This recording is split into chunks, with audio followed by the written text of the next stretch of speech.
Amit K Dave, incharge chief fire officer, Rajkot महानगरपालिका। आज रोज 150 फूट रिंग रोड पर नानामवा सर्कल पास सिल्वर हाइट्स नामनु बिल्डिंग है। ई विंग में 8मा माळे आग लागवाना समाचार मळता फायर ब्रिगेड स्टाफ घटना स्थले पहोंची गયેલ અને फायर फाइटर हाइड्रोलिक प्लेटफॉर्म અને તમામ ઇક્વિપમેન્ટ સાથે સ્થળ ઉપર પહોંચ્યા અને ખરેખર તો આ મોકડ્રીલનું આયોજન હતું અને મોકડ્રીલ દરમિયાન 2 પર્સન ઇન્જર્ડ હતા, તેઓને અમે 108 મારફતે સારવાર માટે મોકલ્યા અને અમારી જે હાઇડ્રોલિક પ્લેટફોર્મ બ્રોન્ટો છે એમનું ઓપરેટિંગ કરી અને જુદી જુદી પદ્ધતિથી એ બચાવ કામગીરી અહીંયા બધા લોકોને બતાવી અને બિલ્ડિંગમાં રહેતા તમામ લોકોને ટ્રેનિંગ પણ આપી, ડેમોન્સ્ટ્રેશન આપ્યું અને મોકડ્રીલ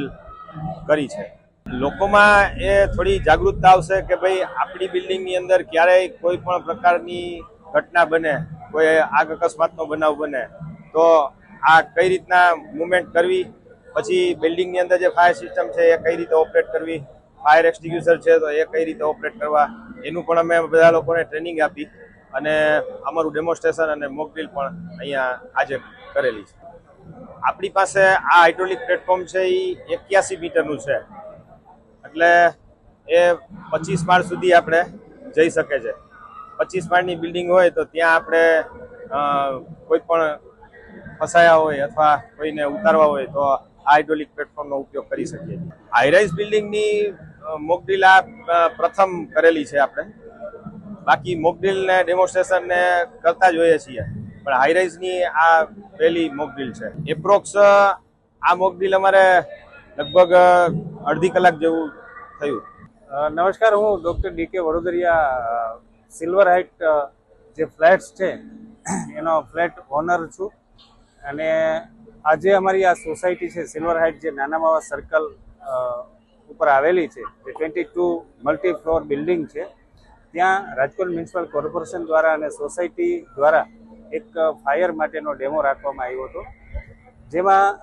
અદ્યતન સાધનો દ્વારા હાઈરાઇઝ બિલ્ડિંગમાં કઈ રીતે ફાયરને કંટ્રોલ કરી શકાય, લોકોને કઈ રીતે રેસ્ક્યુ કરી શકાય એની પ્રાઇમરી માહિતી પણ આપવામાં આવી અને સાથે સાથે ડેમો પણ કરવામાં આવ્યો।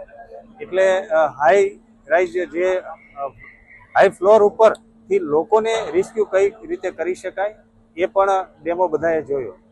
આ દરેક બાબતથી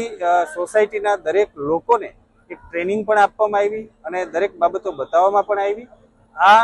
ખૂબ સારી વસ્તુ બની છે કે સોસાયટીનો એક એક વ્યક્તિ આજે કંઈક અલગ બાબત શીખો છે।